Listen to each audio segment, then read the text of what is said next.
వడ్డీని నూటికి సంవత్సరానికింతని చెబుతాం. తీసుకున్న రుణానికి రుణగ్రహీత రుణదాతకు చెల్లించే మొత్తాన్ని వడ్డీ అంటాం. మూలధన సేవలకు వడ్డీని చెల్లిస్తాం. మూలధన యాజమానికి లభించే ఆదాయాన్ని వడ్డీ అని కార్వర్ అన్నారు. జేస్మిల్ వడ్డీని పరిత్యాగానికి ఇచ్చే ప్రతిఫలం అని అన్నారు.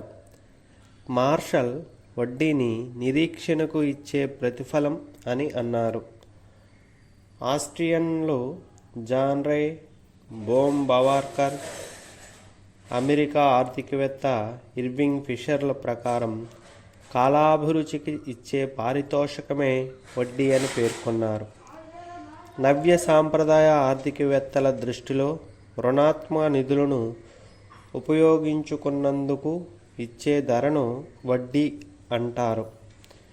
ప్రజలు తమ ద్రవ్యానుకున్న ద్రవ్యత్వాన్ని వదులుకున్నందుకు పొందే ప్రతిఫలమే వడ్డీ అని కీన్స్ అన్నారు.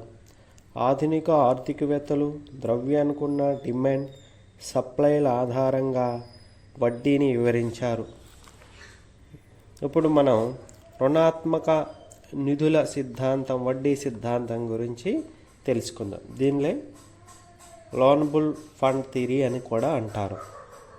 సాంప్రదాయ ఆర్థికవేత్తలు ప్రతిపాదించిన వడ్డీ సిద్ధాంతాన్ని మెరుగుపరిచి నవ్య సాంప్రదాయ ఆర్థికవేత్తలు నియో క్లాసికల్ ఎకనామిస్ట్స్ రుణాత్మక నిధుల వడ్డీ సిద్ధాంతాన్ని ప్రతిపాదించారు. ఈ సిద్ధాంతాన్ని విక్సెల్ ముందు ప్రతిపాదించగా తరువాత బెర్టెల్, ఓహ్లిన్, రాబర్ట్సన్, పిగు, మిర్డాల్, లెండాల్, వైనర్ దీనిని విపులీకరించారు. రుణాత్మక నిధులంటే వడ్డీ కోసం అప్పు ఇచ్చే ద్రవ్య నిధులు. రుణాత్మక నిధులను వాడుకున్నందుకు ఇచ్చే ధరను వడ్డీ అంటారు. ఈ సిద్ధాంతం ప్రకారం రుణాత్మక నిధుల సప్లై డిమాండ్ల అనుసరించి వడ్డీ రేటు నిర్ణయించడం జరుగుతుంది. ఈ ఆర్థికవేత్తల దృష్టిలో సాంప్రదాయ ఆర్థికవేత్తలు వడ్డీ రేటును వాస్తవ విషయాలను మాత్రమే తీసుకొని ద్రవ్య విషయాలను పరిగణలోకి తీసుకోకుండా వివరించారు. వడ్డీ రేటు ద్రవ్యాంశాల మీద కూడా ఆధారపడుతుంది. రుణాత్మక నిధులు వడ్డీ సిద్ధాంతం ఈ విషయాలను కూడా పరిగణలోకి తీసుకుంటుంది. రుణాత్మక నిధుల వడ్డీ సిద్ధాంత నిర్ణయం రుణాత్మక నిధుల సప్లై, రుణాత్మక నిధుల డిమాండ్ నిర్ణయిస్తాయి.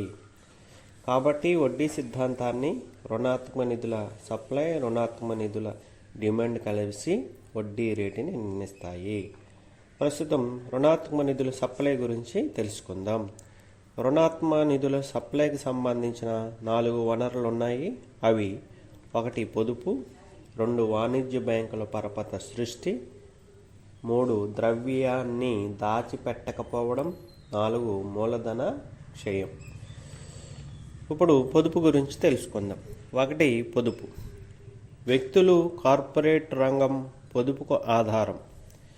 కార్పొరేట్ రంగంలో పంచిపెట్టని లాభాలు ఆ రంగంలో పొదుపు అవుతుంది. వడ్డీ రేటుకు పొదుపుకు ప్రత్యక్ష సంబంధం ఉంది. 2 వాణిజ్య బ్యాంకుల పరపత సృష్టి. వాణిజ్య బ్యాంకులు సృష్టించే పరపతి రుణాత్మక నిధులలో భాగంగా ఉంటుంది. ఇది కూడా వడ్డీ పెరిగితే పెరుగుతుంది, వడ్డీ తక్కువగా ఉంటే పరపతి కూడా తక్కువగా ఉంటుంది. 3 ద్రవ్యాన్ని దాచిపెట్టకపోవడం.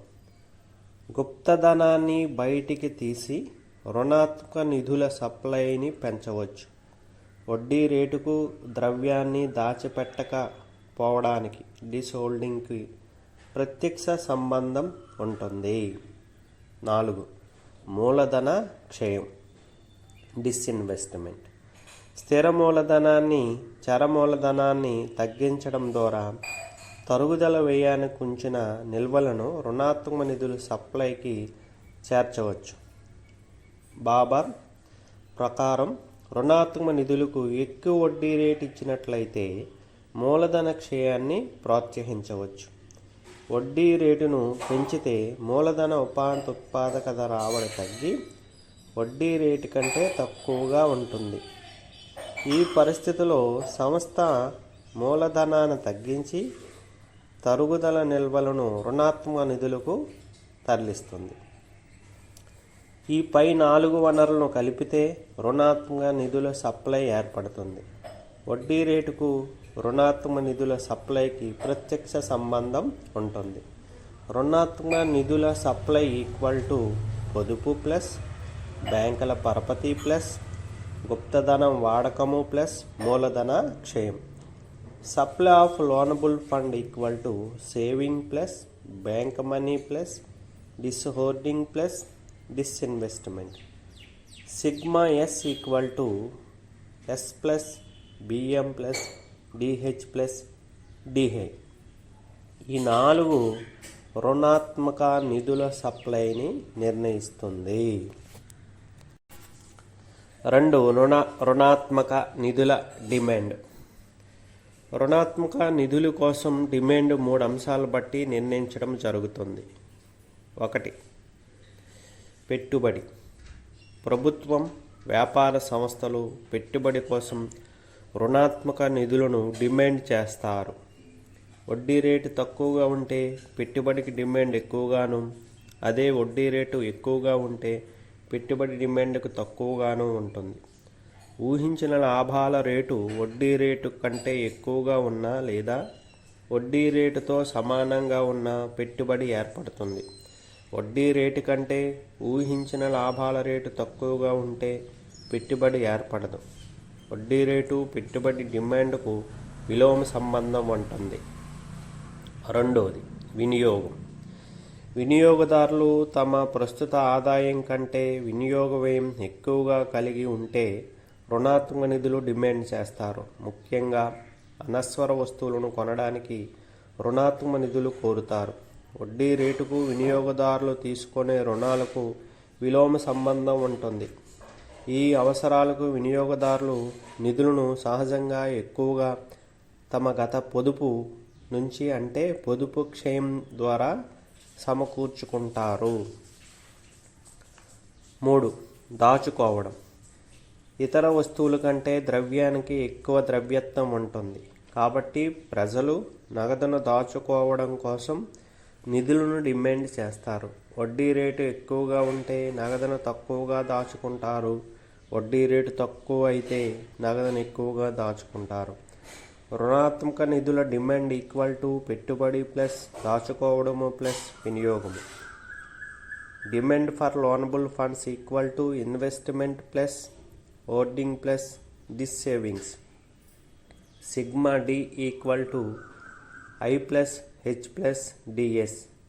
ప్రభుత్వం, వ్యాపార సంస్థలు వినియోగదారుల నుంచి పెట్టుబడి కోసం, నగదును దాచుకోవడం కోసం, వినియోగం కోసం రుణాత్మక నిధులకు డిమాండ్ ఏర్పడుతుంది.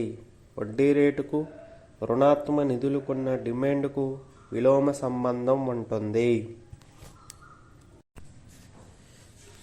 రుణాత్మక నిధుల సప్లై, రుణాత్మక నిధుల డిమాండ్ సమానమైనప్పుడు సమతుల్య వడ్డీ రేటు నిర్ణయించడం జరుగుతుంది. అంటే రుణాత్మక నిధుల సప్లై ఈక్వల్ టు రుణాత్మక నిధుల demand. Sigma S equal to sigma D. Sigma S అంటే రుణాత్మక నిధుల సప్లై, సిగ్మా డి అంటే రుణాత్మక నిధుల డిమాండ్. లేదా S plus BM plus DH plus DI equal to I plus H plus DS. దీన్ని రేఖాచిత్రం ద్వారా వివరించవచ్చు. వడ్డీ రేటు ఏ విధంగా నిర్ణయించడం జరుగుతుందో ఈ రేఖాచిత్రం ద్వారా తెలుసుకుందాం. ఎక్స్ అక్షం పైన ఓఎక్స్ అక్షం పైన రుణాత్మక నిధులను, ఓవై అక్షం పైన వడ్డీ రేటుని తీసుకున్నాం. ఈ పటంలో S, DM, DH, DI, sigma S అనేవి వరుసగా పొదుపు, పరపతి, గుప్తధనం, వాడకం, పెట్టుబడి క్షయం, సమిష్టి సప్లై రేఖలు. అదేవిధంగా IHDS, సిగ్మా డీలు వరుసగా పెట్టుబడి, గుప్తధనం, వినియోగం, సమిష్టి డిమాండ్ రేఖలుగా ఉన్నాయి. రుణాత్మక నిధుల సమిష్టి సప్లై రేఖ సిగ్మా S, రుణాత్మక నిధుల సమిష్టి డిమాండ్ రేఖ సిగ్మా D పరస్పరం ఈ దగ్గర ఖండించుకున్నప్పుడు సమతుల్యం ఏర్పడి రుణాత్మక నిధులకున్న డిమాండ్ వాటి సప్లై OQ పరిమాణంలో ఉన్నాయి. సమతుల్యం వడ్డీ రేటు ORగా నిర్ణయించడం జరుగుతుంది. OR కంటే ఎక్కువగా లేదా తక్కువగా వడ్డీ రేటు ఉంటే రుణాత్మక నిధుల డిమాండ్ సప్లైలు సమానంగా ఉండవు కాబట్టి సమతుల్యం ఉండదు. అందువల్ల వడ్డీ రేటు తిరిగి ORకి చేరి ఆ రెండు సమానం అవుతాయి. అంటే స్వల్పకాలంలో వడ్డీ రేటు OR కంటే ఎక్కువగా లేదా తక్కువగా ఉన్నప్పటికీ దీర్ఘకాలంలో మాత్రం ORగానే ఉంటుంది. ఇక్కడ గమనించవలసిన విషయం ఏమిటంటే సమతుల్య వడ్డీ రేటు ORగా ఉన్నప్పుడు పొదుపు RA పరిమాణంలో, పెట్టుబడి RB పరిమాణంలో ఉన్నాయి. పెట్టుబడి పొదుపు కంటే ఎక్కువగా ఉంది కాబట్టి ఆదాయం పెరిగి పొదుపు రేఖ S, సమిష్టి సప్లై రేఖ సిగ్మా S కుడివైపుకు మారుతాయి. ఫలితంగా వడ్డీ రేటు మారుతుంది. అంటే రుణాత్మక నిధుల సప్లై, డిమాండ్లు కలిసి నిర్ణయించిన వడ్డీ రేటు ఉండదు. రుణాత్మక నిధుల సప్లై, డిమాండ్లు సమానమైనప్పుడు నిర్ణయించబడే సమతుల్య వడ్డీ రేటు దగ్గర పొదుపు, పెట్టుబడులు కూడా సమానంగా ఉంటే ఈ వడ్డీ రేటును స్థిర సమతుల్య వడ్డీ రేటు అంటారు. పటంలో E1 దగ్గర పొదుపు, పెట్టుబడులు సమానమవుతున్నాయి కాబట్టి OR స్థిర సమతుల్య వడ్డీ రేటు కాదు. రుణాత్మక వడ్డీ సిద్ధాంతంపై విమర్శలు. 1.